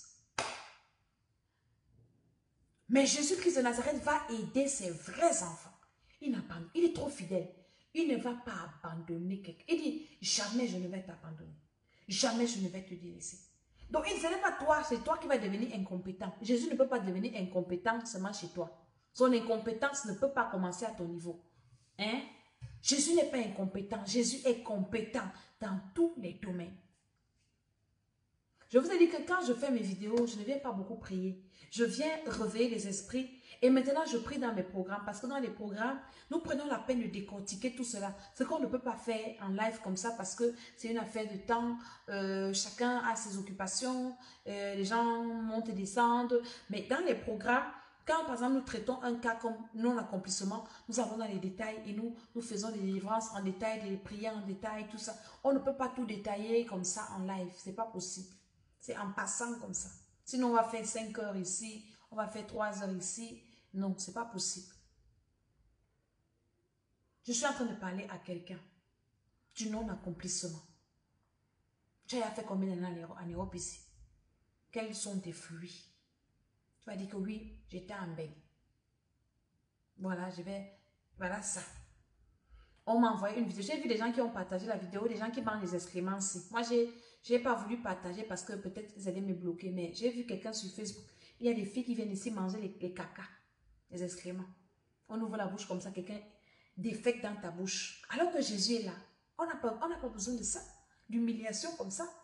Hein? Ça, c'est le non-accomplissement. Tu es maudit. Tu es le porc. C'est le porc qui mange les caca. Hein? Après la bouche, là, tu vas venir insulter les hommes de Dieu avec ça. Après, une fille comme ça va t'embrasser. Après, tu vas... Hé, Jésus. Tu vois là où le non-accomplissement vient. Ça vient des choses comme ça. Tu arrives en Europe. Oui, il faut que tu montres que tu es arrivé. Il faut que tu fasses tout. Ça va te rattraper. Non-accomplissement. C'est très compliqué. C'est compliqué, c'est compliqué. C'est compliqué. C'est très compliqué. À la veille d'une bénédiction, il faut toujours qu'il y ait quelque chose qui va commencer. Quelque chose. On va se marier. Je vous ai raconté l'histoire de la femme que le gars l'a abandonnée à la mairie même. C'était hier. La femme là au Cameroun là-bas. Regardez que je ne t'épouse pas à la mairie. Donc lui il est venu. Il y a l'autre même qui n'est pas venu.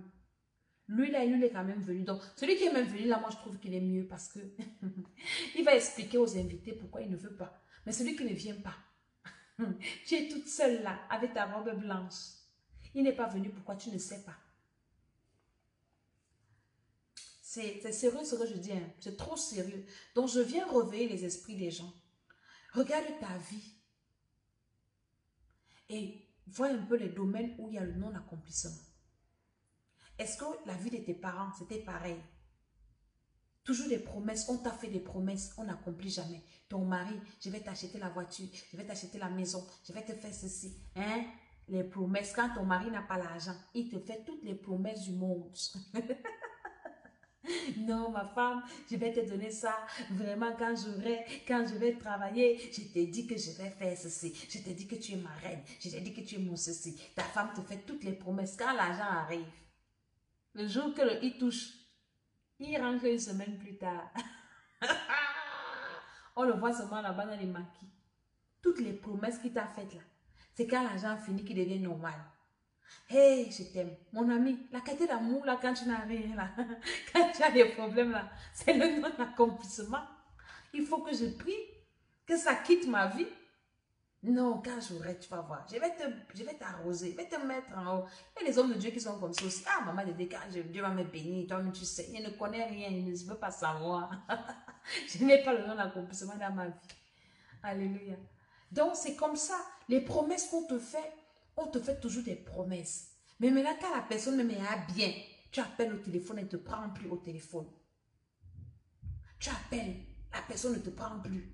Elle ne veut même plus te voir. Eh, c'est comment? J'ai prié que tu sois en haut comme ça. Tu as dit que si je suis en haut, est-ce que vous allez encore souffrir? On prie comme ça pour toi, on prie. Dès que Dieu te bénit, tu disparais. Non-accomplissement. Au nom de Jésus, je détruis ça dans ma vie.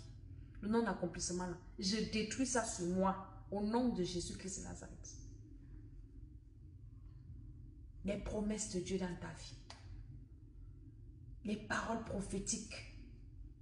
Les paroles de bénédiction. Tu dois rappeler ça à Dieu. Ça doit s'accomplir. Ce que sa bouche dit, sa main accomplit. Il dit ce que ma bouche déclare. Ma main a la puissance de l'accomplir. Ma main a le pouvoir de l'accomplir. Oui. Seigneur, ce n'est pas chez moi que tu vas devenir incompétent. Tu donnes le chef de prière, non? Il faut prier comme ça. Tu vas voir comment Dieu va se réveiller. Dieu va dire que, hey, moi, incompétent, un Dieu comme moi, il ne peut pas être incompétent. Moi, quand je prie, il faut venir à l'école et vous allez entendre les révélations de la prière. Il dit que Seigneur, tu es incompétent. Hein? Un Dieu, ce n'est pas chez moi que tu vas commencer l'incompétence. Tu es un Dieu compétent. Alors vraiment, il ne faut pas gâter ton nom sur ma vie, Seigneur. Il ne faut pas que moi, mes petits problèmes là te fassent gâter ton nom. Alléluia. Donc, c'est ce que je voulais partager avec vous ce soir. Non, l'accomplissement te rend ridicule, confus, honteux, malheureux. Tu es malheureux quand tu crées quelqu'un qui a abouti dans ta vie. Malheureux. Tu deviens la risée de tout le monde. Tu es humilié.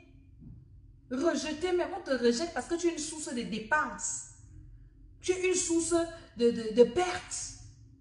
Tu ne fais gagner, tu ne sers à rien. Tu n'es pas utile. Quand quelqu'un est dans le non-accomplissement, c'est une personne inutile. Quand ta vie est dans le non-accomplissement, ta vie est inutile. Tu es utile à quoi? À gaspiller l'argent, à gaspiller le temps, à perdre le temps à raconter aux gens tes projets. Tu sers à quoi? Tu ne sers à rien. Et maintenant, le monde aussi, on a besoin des gens qui nous sont utiles. Donc, si toi, tu as le non-accomplissement, tu es inutile, quelqu'un va te prendre dans sa société même. Tu vas lui servir à quoi? Parce que quelqu'un t'embauche, c'est pour que la personne avance. Mais toi, tu vas servir à la personne à quoi? À perdre les problèmes. Tu as un sac à problème. On part où avec les sacs à problème? Tu as une charge. On fait quoi avec les charges? Hein? On n'en a pas besoin. On se débarrasse des charges. On se débarrasse des sacs à problème. Donc, le non-accomplissement, hein, te rend tout ce que je suis en train de citer ici. Un consommateur. À un moment, quelqu'un va te dire que tu fais quoi dans cette maison-ci? Seulement en train de manger. Tu as à payer quoi? Même si c'est ton mari, il va te lâcher ça un jour. Tu me sers à quoi ici? À manger? C'est moi qui paye tout ici. C'est moi qui paye les factures. C'est moi qui paye le loyer. C'est moi qui paye ceci. C'est moi qui paye cela. Tu me sers à quoi, maman? La honte que tu as. Non-accomplissement. C'est quelque chose qui n'est pas bien. Il faut enlever ça. Si c'est un habit, dis que c'est un habit. Non-accomplissement. Si tu as un habit, un manteau, je t'enlève. Tu restes en 2020 ici. Je pars. Seigneur, reviens-moi. Au nom de Jésus-Christ. Est-ce que quelqu'un peut prier avec moi ce soir? Dis, Seigneur, délivre-moi de non-accomplissement. Si tu veux recevoir Jésus, Jésus est la source de délivrance du non-accomplissement. Si tu veux recevoir Jésus, écris-moi inbox, je vais te conduire au Seigneur. Mais si tu es là et tu veux prier, dis, Seigneur, délivre-moi du non-accomplissement. Libère-moi du non-accomplissement. Délivre-moi du non-accomplissement. Quand tu as le non-accomplissement, même si on te donne l'or, tu es malheureux. Vous connaissez l'histoire de Elkana et de Anne dans la Bible, les parents de Samuel, le prophète. La Bible dit qu'Elkana donnait une double portion à Anne de ce qu'il donnait à Pénina et ses enfants. Donc, on prenait la portion de Pénina plus la portion de tous ses enfants. Ça faisait une. On doublait, on donnait à Anne. Anne n'était pas contact, elle était malheureuse. Quand tes projets n'aboutissent pas, même si on te donne l'or, tu ne peux pas être heureuse. Même si tu es dans un foyer où ton mari te donne le ciel et la terre, si toi-même tu n'as rien, que tout ce que tu fais, rien ne marche, tu ne peux pas être heureuse. Je te dis la vérité. Je te dis qu'un. Si toi-même, ce que toi-même tu fais, tu te rends compte que tu ne sers à rien, tu es inutile. Même si on te donne l'or, tous les jours, on te dit que non. Elle, quand elle disait que non, je veux plutôt pour toi plus que 1000 fils, pour que 10 fils, mais moi aussi. Non. Le mari, ce n'est pas l'enfant. Ce que je gagne, le goût de ça n'a pas le même goût que ce qu'on me donne. Hein? Ce que je gagne a un goût, un genre. C'est un argent que je ne rends pas compte. Hein? Mais ce qu'on te donne, tu rends compte. Voilà. Ce que je gagne, je peux me faire plaisir avec. C'est ce que j'ai travaillé. Je n'ai pas de... On va me dire, pourquoi tu as fait ceci? Tu dépenses trop. Pourquoi ceci, cela? C'est quoi ça? Vous voyez un peu? On va te dire une consommatrice. Hein? Vous savez que dans les foyers, ce n'est pas l'amitié tous les jours. Hein? Il y a les jours, il y a des problèmes. C'est donc quand il y a des problèmes que tu découvres donc le vrai mari, la vraie femme. Parce qu'on se dit tout et n'importe quoi. Hein?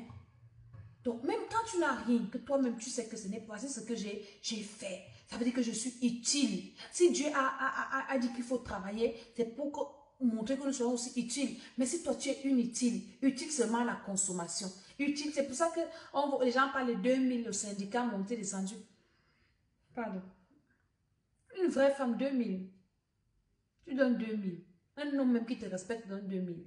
Hein? Un homme qui te respecte, il peut te dire que 2000. Si toi, tu viens, tu as ta voiture. Moi, par exemple, le plein de ma voiture fait 150 €. On va me donner 2000. Hein? Le plein de ma voiture, c'est 150 €. Voilà. Donc, si tu es une femme vraie, tu peux avoir peut-être ton... Je sais pas, bon, les gars, tout ça, c'est la foutaise. Hein? Que ton mari il va me mettre le carburant. Il me donne au moins 150 € pour mettre le carburant dans ma voiture. Hein? C'est comme ça. C'est ça. C'est parce que quand tu as non-accomplissement, on te réduit à un objet. On te donne ce qu'on veut. Et après, on t'insulte. On te dit qu'on est donné 1000 francs jusqu'à l'insulter. Maman, tu es délivré au nom de Jésus. Dis Seigneur, délivre-moi du non-accomplissement. Seigneur, délivre-moi du non-accomplissement.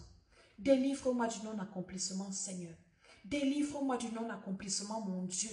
Au nom de Jésus-Christ de Nazareth. Une femme qui a un non-accomplissement, c'est l'homme qui va d'abord te dire, il faut que tu me fasses avoir les enfants avant de t'épouser. Il faut que tu ailles d'abord laver les assiettes de ma mère avant de... Ça, c'est le non-accomplissement. Ne parle pas dans quel mariage. Si tu veux m'épouser, tu m'épouses. Tu me conditionnes. Hein? Un homme qui t'aime te conditionne. Hein? Un homme qui t'aime te conditionne. Pour que tu m'épouses, tu me fais une faveur parce que tu viens m'épouser. Il faut que j'aille laver les assiettes de ta mère. Il faut que je couche avec toi d'abord. Il faut que je donne d'abord les enfants. Mon frère, passe ta route. Hein? Tu viens me conditionner. Dis Seigneur, délivre-moi du non-accomplissement. Délivre-moi du non-accomplissement. Délivre-moi du non-accomplissement. Délivre-moi du non-accomplissement. Délivre-moi du non-accomplissement, Seigneur. Les filles qui passent le temps à sortir avec les hommes mariés. Ce non-accomplissement, il va t'épouser quand? Non-accomplissement, hein? Tu es dans une relation comme ça, quelqu'un est marié. Hein? Donc, il faut que tu dessines le non-accomplissement. Je vais te dire tout ce qui est non-accomplissement pour que tu comprennes un peu. Hein? On est en train de partir un peu dans le... Hein? Demain, par la grâce de Dieu, je reviens encore faire une vidéo. Donc, il faut que tu dessines le non-accomplissement, que tu vois que c'est le non-accomplissement. Tu sors avec un homme marié. Il va t'épouser quand? Ça va s'accomplir quand? Votre relation. Une relation qui ne va jamais s'accomplir. Tu es dedans, tu es contente. Et puis tu te vantes. Hein? Et quelqu'un te dit que tu es enceinte, va avorter. Et non, ne m'appelle pas ceci. Viens à telle heure. Oh non, non, non, c'est moi qui t'appelle. C'est quoi ton truc? Dis Seigneur, délivre-moi du non-accomplissement. Délivre-moi du non-accomplissement. Délivre-moi du non-accomplissement, Seigneur. Au nom de Jésus-Christ de Nazareth. Par la puissance de Dieu. Par l'autorité de Jésus-Christ de Nazareth. Délivre-moi du non-accomplissement. Délivre-moi du non-accomplissement, mon Père. Au nom de Jésus, j'ai promis vous faire écouter un témoignage. Eh Seigneur. Attendez que je regarde si j'ai un témoignage sous la main. J'ai plein de témoignages, mais c'est que un témoignage pour vous faire écouter ce que le Seigneur fait dans la vie de ses enfants. Prie au nom de Jésus, demande au Seigneur de te délivrer du non-accomplissement. Pendant que je cherche le témoignage que je vais t'envoyer. Dis Seigneur, délivre-moi du non-accomplissement. Au nom de Jésus-Christ de Nazareth. Délivre-moi du non-accomplissement. Au nom de Jésus-Christ de Nazareth. Bonjour, maman Dédé. Sois bénie dans le nom de Jésus. Je viens te parler de... Je me suis inscrit le mois passé avant que ceci ne... Bonjour, maman Dédé. Bonjour, maman Dédé. Shalom, shalom. Je viens faire mon témoignage, maman Dédé. Ça, tu as bien écouté. Il y a plein de témoignages. Je vais vous faire écouter les témoignages peut-être demain. Il faut que je les sélectionne pour vous les faire écouter. C'est des témoignages. Il ne faut pas que je vous fasse écouter les témoignages que vous avez déjà écoutés. Alléluia. Prie, dis Seigneur, délivre-moi du non-accomplissement. Délivre-moi du non-accomplissement, Seigneur. Délivre-moi du non-accomplissement. Au nom de Jésus, dans mes relations. Délivre-moi du non-accomplissement dans mes projets. Délivre-moi du non-accomplissement, Seigneur. Au nom de Jésus-Christ de Nazareth. Par la puissance de Dieu. Délivre-moi, Seigneur, en cette fin d'année. Au nom de Jésus-Christ. Une relation qui ne va jamais s'accomplir. Le monsieur a sa femme à la maison. La femme a son mari. Tu sois avec une femme mariée. Ça va s'accomplir quand? Dans les rêves. Hein? Tu vas seulement partir chez les féticheurs que la femme meurt. Vous savez que c'est quoi? Que c'est toutes les femmes qui meurent comme ça. Et les femmes immortelles comme les nous comme ça. Hein? Elle va mourir quand? Elle va mourir quand? Elle va partir. Elle dit que tu es dans ton dème. Hein? Ton vrai dème. Dis Seigneur, délivre-moi du non-accomplissement. Au nom de Jésus-Christ de Nazareth. Délivre-moi du non-accomplissement, Seigneur. Délivre mes enfants du non-accomplissement. Tu es une maman, ta fille vit des vies comme ça. Et tu es contente. Tu vois comment ta fille est en train dans un gouffre du non-accomplissement. Elle ne sait pas comment s'en sortir de là. Et toi, tu l'encourages. Les mamans maudites. Il y en a plein. Au nom de Jésus-Christ de Nazareth. Dis Seigneur, délivre-moi du non-accomplissement. Au nom puissant du Seigneur Jésus. Continue à faire cette prière. Dis Seigneur, délivre-moi du non-accomplissement. Par la puissance de Dieu. Seigneur, délivre-moi du non-accomplissement. Au nom de Jésus-Christ de Nazareth. Au nom de Jésus-Christ de Nazareth. Délivre-moi du non-accomplissement. Au nom de Jésus-Christ de Nazareth. Seigneur, délivre-moi du non-accomplissement. Prie au nom de Jésus. Demande au Seigneur de te délivrer du non-accomplissement, du non-accomplissement, du non-accomplissement. Au nom de Jésus-Christ de Nazareth. Dis Seigneur, délivre-moi du non-accomplissement. Je suis en train de te chercher un témoignage que tu vas écouter. Au nom de Jésus, dis Seigneur, délivre-moi du non-accomplissement par la puissance du Saint-Esprit, par l'autorité de Jésus-Christ de Nazareth. Au nom de Jésus, au nom de Jésus, au nom de Jésus. Seigneur, délivre-moi du non-accomplissement, que le non-accomplissement s'éloigne de ma vie. Au nom de Jésus-Christ de Nazareth. Que le non-accomplissement quitte ma maison. Que le non-accomplissement quitte mes projets. Que le non-accomplissement me quitte. Au nom de Jésus-Christ de Nazareth. Seigneur, par ta puissance, délivre-moi du non-accomplissement. Au nom puissant du Seigneur Jésus-Christ de Nazareth. Délivre-moi, Seigneur, du non-accomplissement. Délivre-moi, Seigneur, du non-accomplissement. Au nom de Jésus, voilà, j'ai trouvé. Au nom puissant du Seigneur Jésus-Christ de Nazareth. Dis Seigneur, délivre-moi du non-accomplissement. Écoute le témoignage ici. Écoute. Délivre-moi du non-accomplissement. Au nom de Jésus, amen.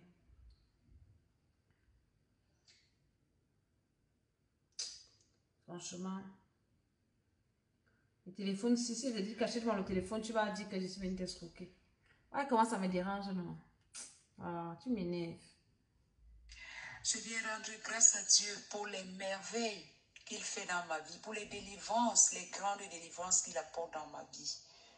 Déjà pour le souffle de vie, parce que durant toute cette année, j'ai été combattue dans la maladie. Maladie sur maladie sur maladie. Vous vous souvenez la veillée de l'autre jour, il y a une dame qui vous envoyait le message qu'elle avait mal aux os, les os faisaient mal. Et pendant la prière, pendant que vous priez, pendant qu'on a l'huile, l'huile onctionnée. Je vous ai fait le message que mes os, tout allait bien, que je me sentais bien. Hier, je suis allée à l'hôpital Maman Dédé parce que je suis allée faire plusieurs tests sanguins. Plusieurs tests sanguins. On m'a pris 4 tubes de sang. Je vous assure, maman. Et quand je suis allée retirer les résultats, je vais montrer ça au médecin. Le médecin me dit, tout va bien avec toi. Je ne te prescris rien parce que tu ne souffres de rien. Tout va bien avec toi. Je me plaignais qu'on m'a prélevé 4 tubes de sang. Elle dit qu'on pouvait même te prélever même 2 litres. Parce que quand je vois ton taux sanguin ici, là, c'est bon. Tout va bien avec toi. Alors je suis venue rendre grâce à ce Dieu. Jéhovah Rapha, le Dieu qui guérit, le Dieu que tu nous demandes d'invoquer quand tout va mal, surtout côté santé. Je viens bénir le nom de l'Éternel qui fait de grandes délivrances dans ma vie.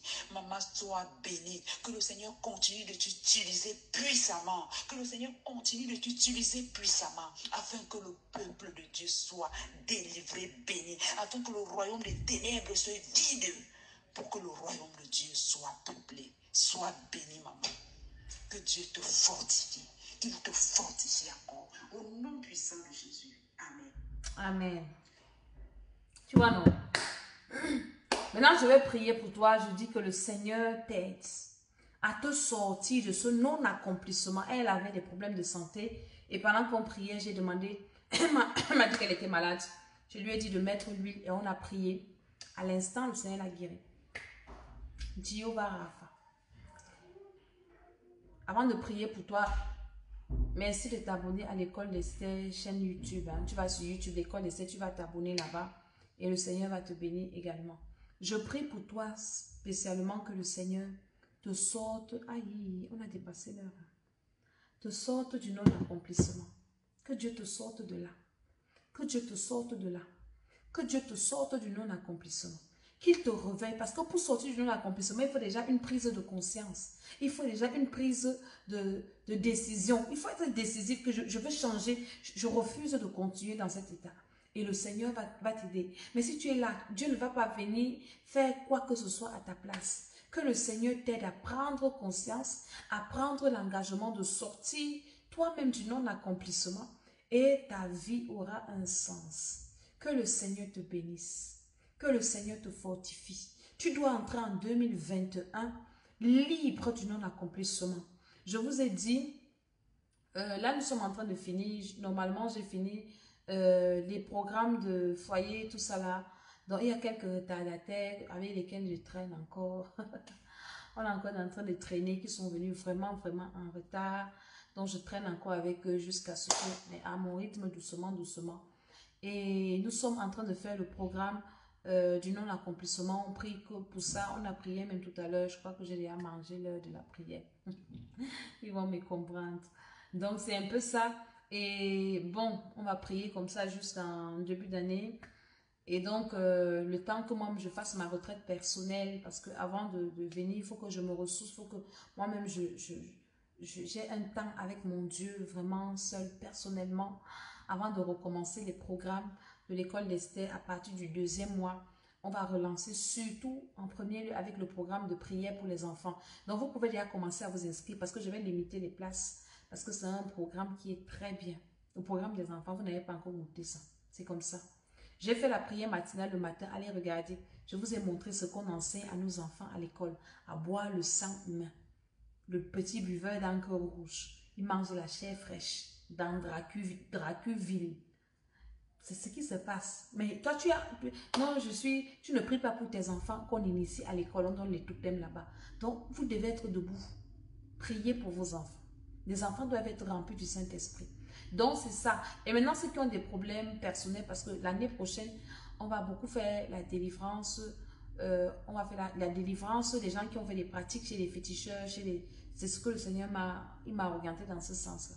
Donc, commencez déjà à vous inscrire même maintenant pour caler vos places, parce que les retardataires me fatiguent. Là, je suis en train de traîner des retardataires encore, traîner encore. C'est pas évident. Alléluia. Donc, que le Seigneur vous fasse du bien. Allez sur YouTube, vous abonner et partagez en même temps la vidéo. Ça vous fera du bien. Amen, amen, amen. Que le Seigneur vous bénisse. Je vous ai dit, achetez-vous des nouvelles Bibles, les nouveaux cadeaux de fin d'année là. Achetez-nous de nouvelles Bibles, nyang nyang, bien belles comme ça. Offrez-vous, offrez aux autres et commencez à lire la Bible. Ça va vous faire du bien. Que Dieu vous bénisse. Amen, amen, amen.